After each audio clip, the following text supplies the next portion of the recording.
In today's video, I'm going to be sharing with you breakfast ideas straight from the pantry.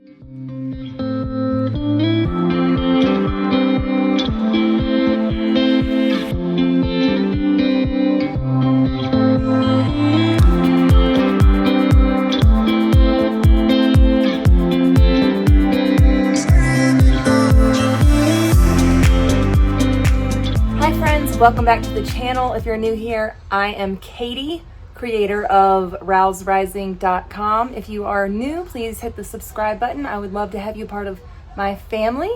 In my video today, I'm going to be sharing with you some of my pantry meals, mostly breakfasts in this video. Yep, we're going to do some waffles, some sourdough crepes. We're also going to make my homemade granola. And I'm going to take you along and hope that you are inspired by some of these recipes and that you can make some delicious food for you and your family. Today, I am sharing with you guys my plan for the 3 Rivers Pantry Challenge. Part of this challenge, I am going to be using up a lot of my pantry stores. I have been working really hard the last year on stocking up my pantry for emergency food storage, as well as any reason that you might need a pantry. And I've been preaching this all year long. It's not the zombie apocalypse I'm talking about. It's medical emergencies. It's sickness, illness, anything that might come up in your life where you cannot get out of your house for a period of time, or things come up, or there's some kind of financial burden and you can't afford to buy food. Well, you have the security knowing that you have set aside food for that event or for that hardship, that time in your life. That is why I talk about stocking the pantry and making sure that you have an emergency food supply. Down in this video's description, I'm gonna leave a list of videos for you all on how you can start prepping your emergency food stores so that you don't get caught with your pants down and no food. So I do both short-term and long-term food storage. You're gonna see a lot of that on my channel. So we're gonna go through how to store your food, how to cycle through your food stores, FOMO, F-O-M-O, hold on, FIFO, F-I-F-O, and a variety of other pantry food management topics. I have a family of 7 and food management is basically a full-time job. You know, if you're cooking from scratch at your home, then you know that food management is a full-time job. So I'm going to be sharing how I manage food around my home.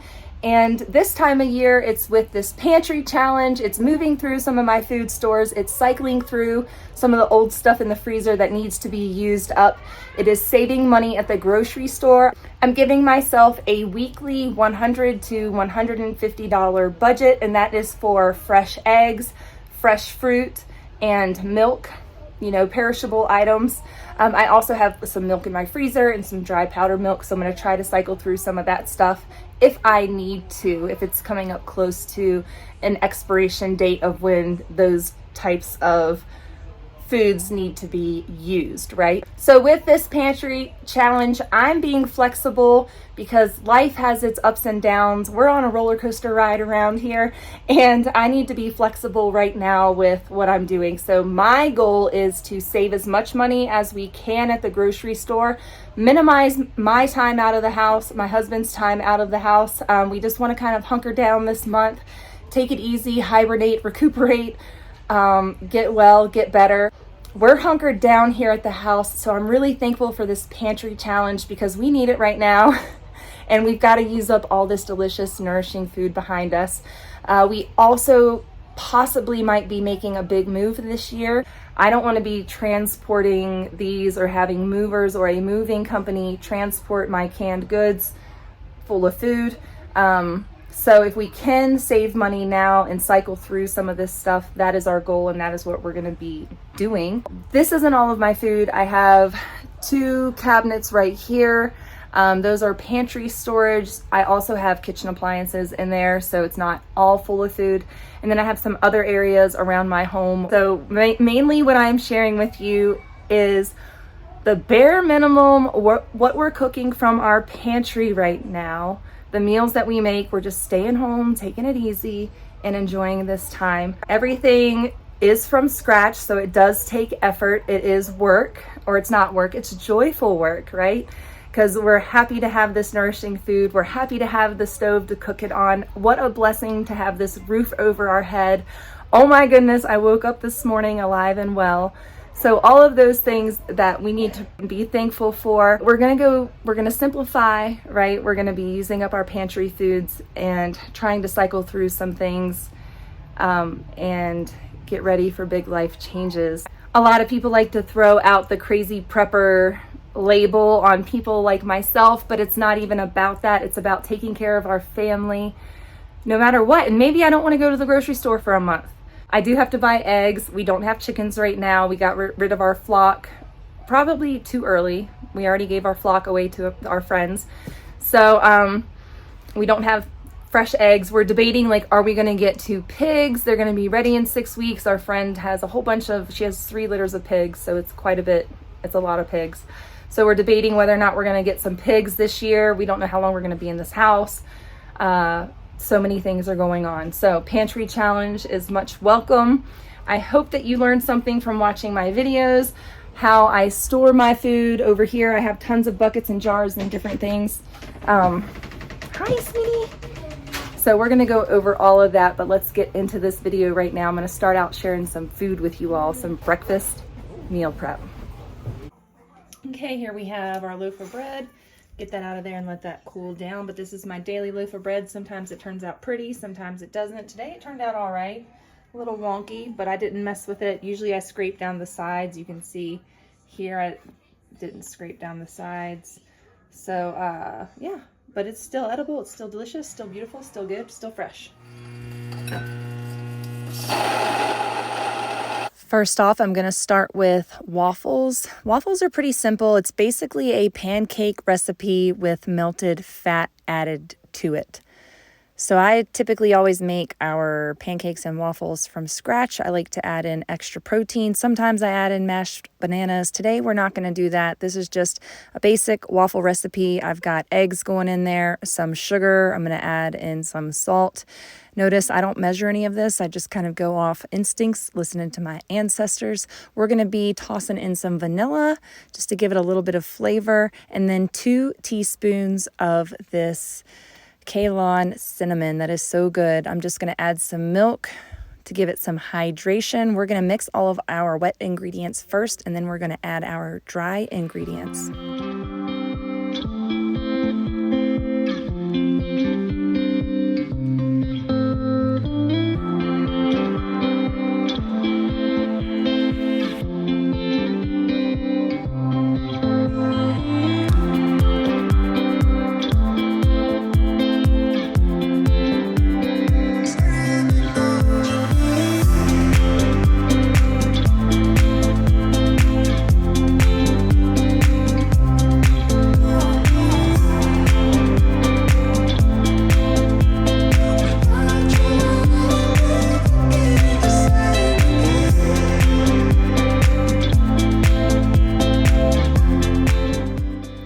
This batter is going to be a little bit more on the wet side. I'm going to leave it to sit for a few minutes, and that's going to help all of the fresh ground flour and the additional all-purpose flour I added to absorb some of the moisture in it and to kind of bloom a bit.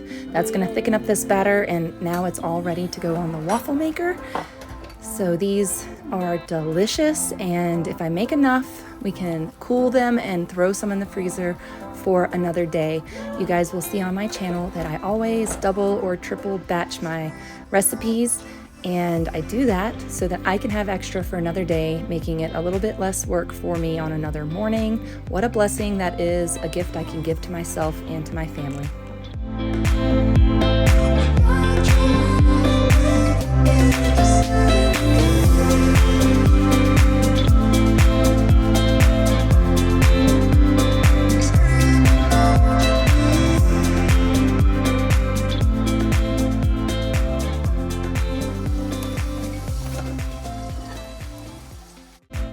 Next up, we're making my sourdough English muffins. I will leave this video, or the recipe rather, linked down below in this video's description.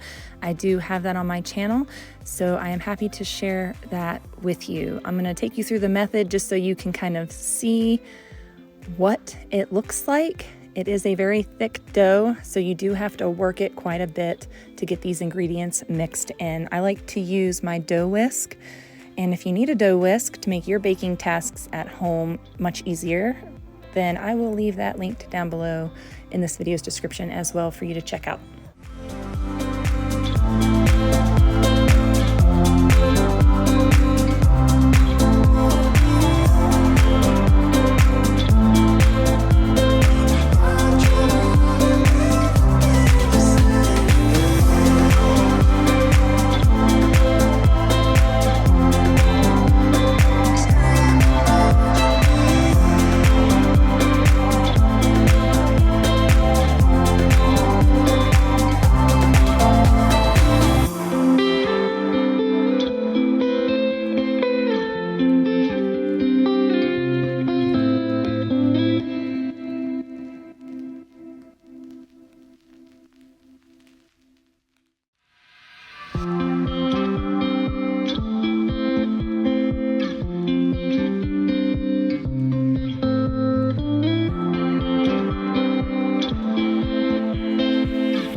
Morning, we are making some sourdough English muffins. Aren't those beautiful? We've got our sourdough right here going. So you make the dough the night before, and then the next day you add your honey, salt, and baking soda.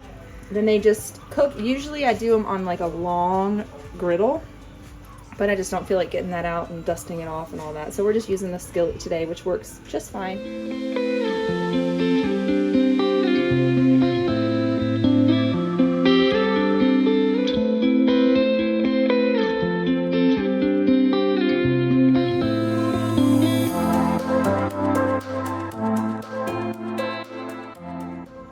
And over the holiday, we also made some of these mincemeat pies. These are a tradition on my side of the family. My mom always made us mincemeat pies.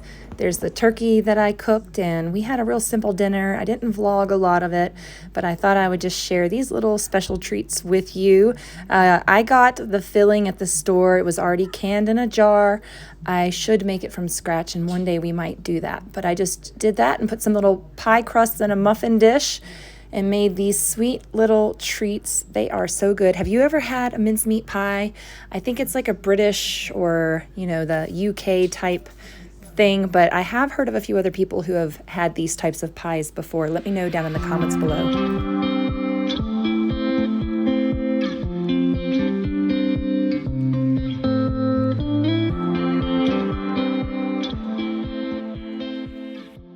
Okay, so I thought I would include this. No, it's not made from scratch, but this was over Christmas break, and Erin brought home a panettone, I believe, so that I could compare it to my own homemade bread that tastes like panettone. You can check out that recipe as well on my channel. So we decided we were going to cut this up and make the recipe that was on the box. It's basically a baked French toast recipe made with panettone. Maybe this will give you an idea of how you can use some sweetbreads in your cooking for breakfast. So this was a quick and easy one of the days surrounding Christmas that I was able to throw this together, and then we ate on it for a few days. The kids found it really filling. I did not eat it because I'm dairy free and I used cow's milk in this, but the kids really enjoyed it. They topped it with syrup and goat's cheese, like a soft goat's cheese.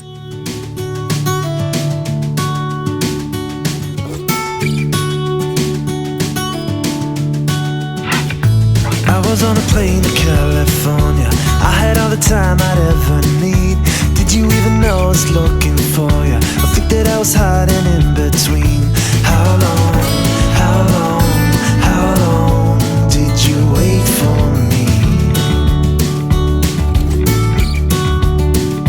How long did you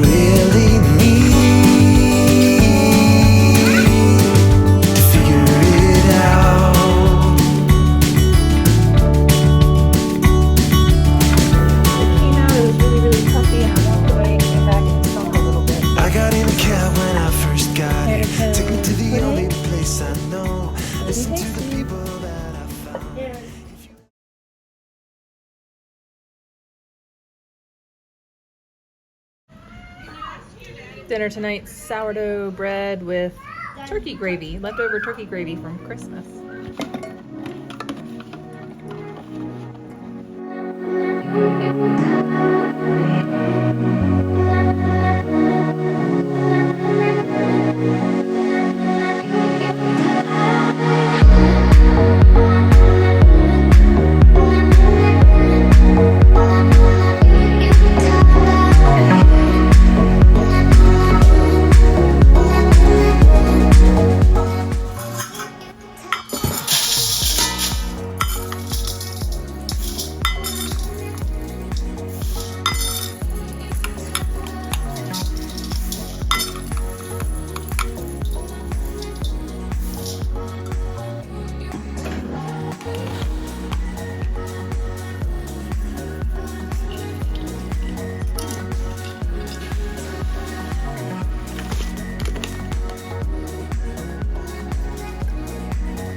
Smells so good. Oh my goodness.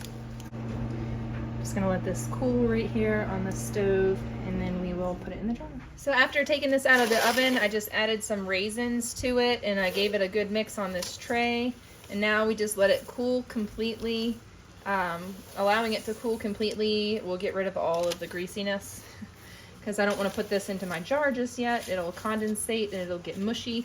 So once it's completely all the way cooled off, we will add it to our jar. So you want to taste it at this point, or before you even put it in the oven. See if you need any more salt, see if you need to add any more brown sugar or anything else. While it is still oily and warm like this, you can add your extra salt or sugar or whatever you want to it. And I don't feel like breaking out the brown sugar, and I thought that this needed a little bit more, so I'm just using organic cane sugar, and I'm just sprinkling some of that on top just to give it a little bit of extra sweetness for the kiddos, and a little bit of extra calories, energy in there. And then we just mix it up again, and voila!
Oh, make it here.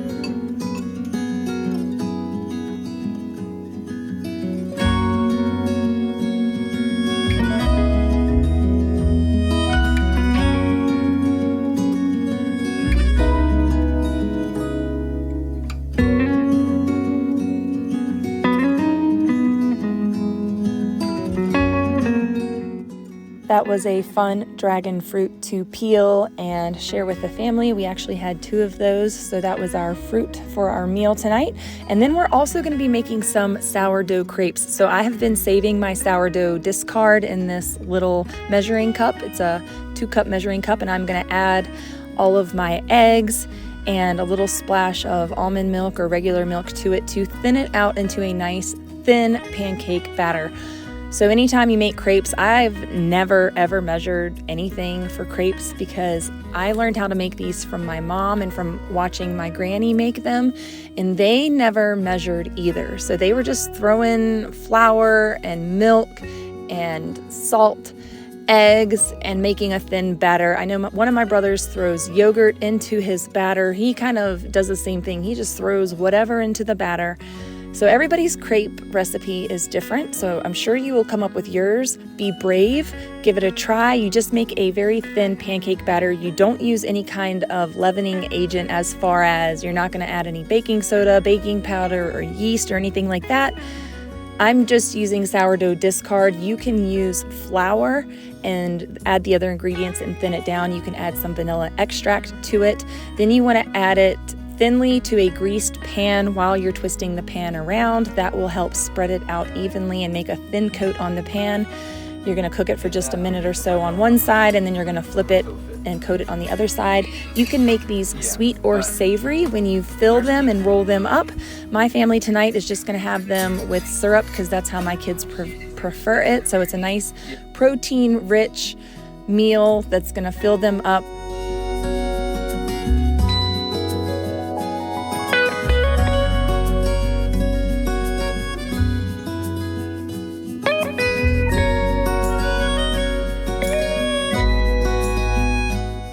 Thank you all so much for hanging out with me for this meal prep, weekly meal prep, this pantry challenge, all of the things. I'm going to leave you with this smoothie I made for Aaron. It's got milk, mixed berries, mango, and cherries. Blend it up and enjoy. Thanks for watching.